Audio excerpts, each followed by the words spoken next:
Deutsch lernen durch Hören.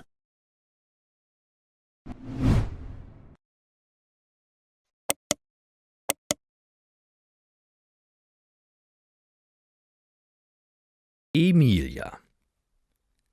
Emilia lebt mit ihren 2 kleinen Kindern zusammen. Sie hat jeden Tag viel zu tun. Trotzdem ist sie meistens fröhlich. Emilia erzählt uns heute von ihrem Alltag. Ihr Tag ist oft stressig, aber ihre Kinder machen sie glücklich.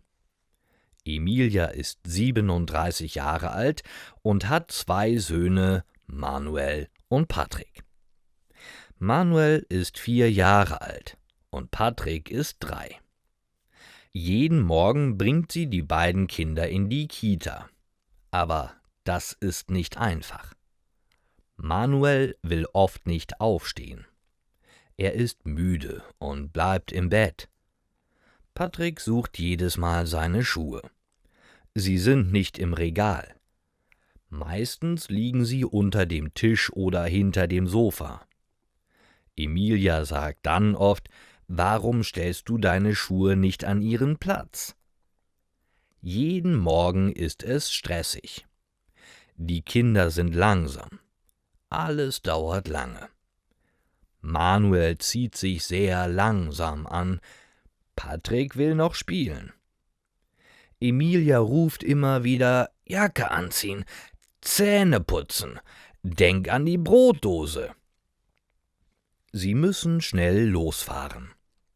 Aber manchmal wollen die Kinder in letzter Minute noch auf die Toilette gehen. Emilia und ihr Mann sind geschieden. Sie lebt jetzt in Stuttgart. Ihr Ex-Mann lebt in der Türkei und besucht die Kinder nur selten. Auch Emilias Eltern wohnen nicht in der Nähe.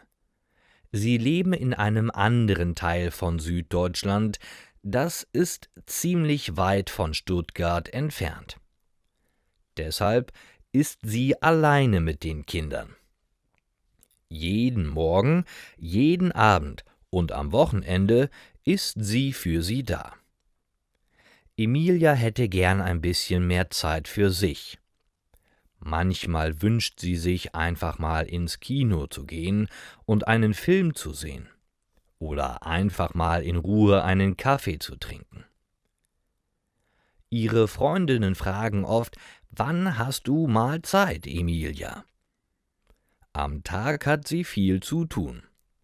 Am Abend ist sie oft sehr müde und sagt: »Heute nicht, ich bin kaputt.« Manchmal, wenn die Kinder im Bett sind, setzt sich Emilia auf das Sofa und liest ein Buch oder sieht ein bisschen fern. Das ist ihre kleine Pause am Tag. Aber oft schläft sie dabei ein. Am Ende des Tages freut sich Emilia auf ihr Bett. Es ist nicht immer einfach mit 2 kleinen Kindern. Aber sie liebt sie sehr und ist froh, dass sie ihre Kinder hat.